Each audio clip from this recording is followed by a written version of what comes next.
for changing my voice. So it turns out I have a little time here. Again, this is downtown Berkeley. I made 2 videos here so far. One just a little while ago, and also one like yesterday or something. So I want to touch briefly on something that Elon Musk said. He said, money can't buy you happiness. This is something that's been said many times. And he said it when he was worth about $800 billion or more. And if you look at Proverbs carefully and you look at all the times it's talking about insight and sense and discernment and wisdom, these are the things that we're supposed to pursue. These are the things we're supposed to value. These are the things that have profound and deep meaning, rather. Righteousness and justice is also of the utmost importance. When we look at the golden rule, right, what do they mean? Do unto others as you would have them do unto you. We have to consider wisdom. You have to consider righteousness and justice. Okay, discernment. You have to have sense. These things are key. So when you get sort of mockers making fun of things and saying, hey, and playing stupid, you got to realize that part of serving God is not playing stupid. God Almighty absolutely reigns, and I love God with all my heart. And I trust God, even though my future seems very precarious at times. I have some of the same concerns people have, but I put my trust in God completely, and I'm willing to die for God at the drop of a hat. And that makes life a lot easier, knowing that if things go too south and I can justify taking action in a certain way, that I could just call it a life, not from being suicidal or mentally ill or something, but because I trust God and I'm going to honor God no matter what. And I can't let myself fall into a state where it would be dishonoring God or something to that effect. And this is something very interesting, as it seems to clash with various philosophies. As I look at the situation, I look at the technologies they have. I look at people suffering, how children are being treated, how females are being treated. A lot of guys are breaking down. And just because you're, a grown adult male doesn't mean you shouldn't turn to the Lord. You shouldn't be sensitive to the situation, what have you. Whatever makes sense is whatever makes sense. It's what makes sense. Whatever is the wise thing to do is what the wise thing to do is. Whatever the righteous man thinks about is what I think about. I know I'm struggling to speak a little bit here. I'm not quite used to making videos out here in public. I wasn't used to it back in California either. Luckily for me right now, there's not too many people around, but I was kind of hoping that maybe a person would walk by or something. That's kind of interesting place right there. But anyway, as I was saying, you have to look toward these principles in Proverbs, right? Veer from the BS, right? Proverbs. I'm not saying that as a joke or something. I'm saying that to help you understand what Proverbs is about. It's about looking deeply into the meaning of the books in the Bible. It's about understanding them relative to Proverbs. The book of Proverbs was made to help you understand the other books in the Bible, because the language of Proverbs is the language of the Bible. You have to look deeply and search with your heart and understand what righteousness and justice is in a universal way. So here I am in Berkeley, which is right by Southfield. Southfield said to be 77% black, but I'm not a racial supremacist. I hope to make friends with people from every race, Jewish, white, Asian, Hispanic, you name it. But we'll see how it goes. I am targeted. People are warned not to help me, not to team up with me, not to date me, what have you, even though, I've proven definitively that I'm the Son of God. And I've proven it with sound logic. And I'm very aware, more than everyone else really, what happens when you make such a claim that people, want to make it seem like you're crazy, what have you. And I've went the distance, the years, to prove my point. And in the last 6 years, since I first started pointing that out, I've proven my point very well.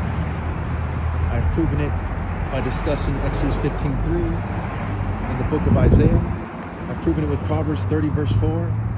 I've proven it by spilling my heart in my videos, even though they edit my videos and try to play me out. I've proven that I love God deeply. I've proven that I'm the most loyal to God. I've proven that that people must live universal pinpoint and moral precision in the divine order to make it to heaven. And I judge everyone according to their deeds, and I consider their obstacles and their situation.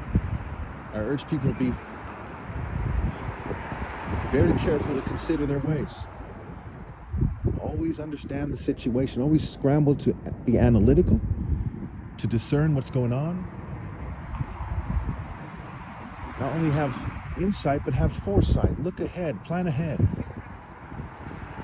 Because, you know, like I've said many times over the years, you know, if you don't kind of plan for life and plan carefully, then life kind of does the planning for you. And you get lost in the whole miserable situation. So, to love God with all one's heart is the greatest commandment, because that is the point of life. Everything sort of comes from that. Everything is a part of that, or else you're just not living your life. So they're making it harder for me to say what I've got to say here. Can't stress that enough. It has quite the effect. They have all kinds of technologies to make it so it's difficult for me to speak.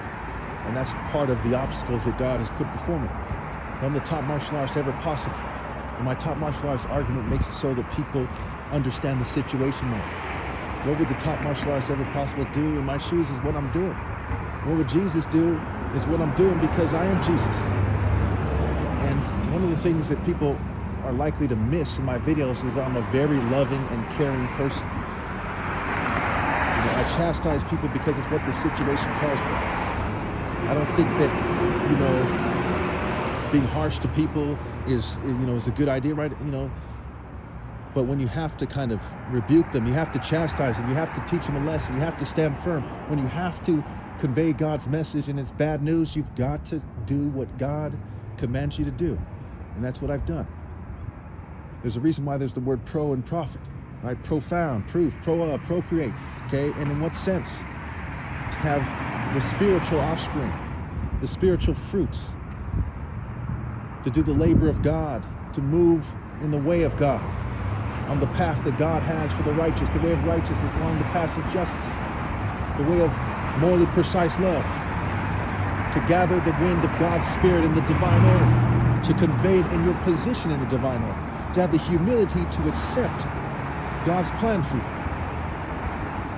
Now, I've given up a lot of stuff. I haven't had a date in 8 years. I live with my parents, so I'm 44. I've endured people's, mockery when they see that I'm dressed in a way that's not matching, and they don't understand that they're messing up my clothes and using technology to keep me from looking good in public. I've seen people suffer, seen the New World Order blame me for the mass shootings, for the wars, for the natural disasters, okay, which doesn't make sense. How can they blame me when they don't even tell me what it's about? And they know that I'm going to put God first no matter what, so how could it be my fault? You can't just start killing people and use wordplay and say, hey, guess what we want you to do?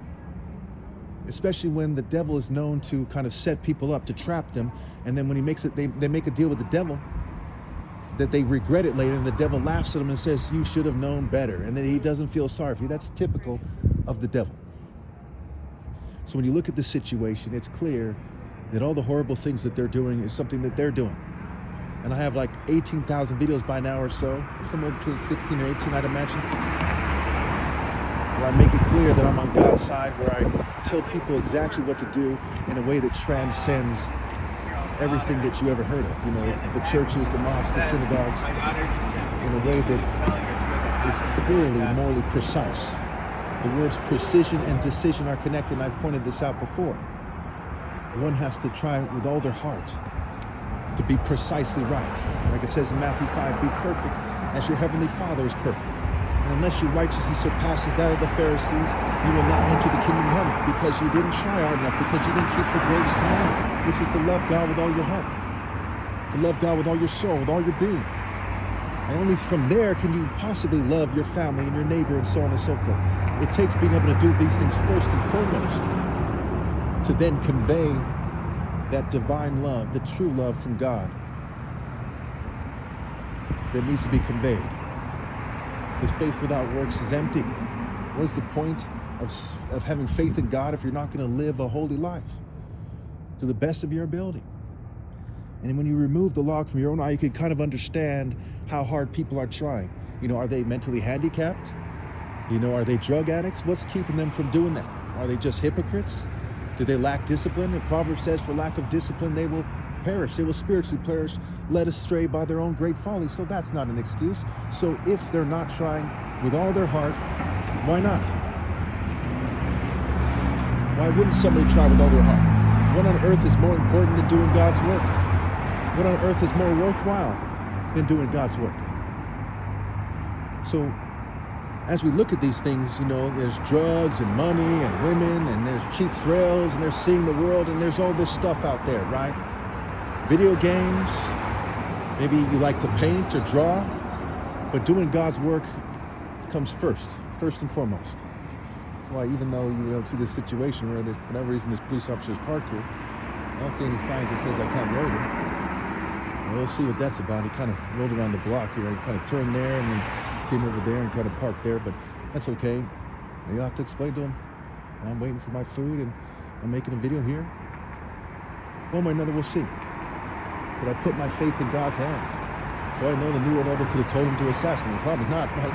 But I move in a certain way. I put my faith in God's hands. It's also very interesting that his police vehicle is red, right? It's Berkeley police. I've seen the Southfield police. They have like a black vehicle. It's very interesting. It's interesting they have this Berkeley theater down here.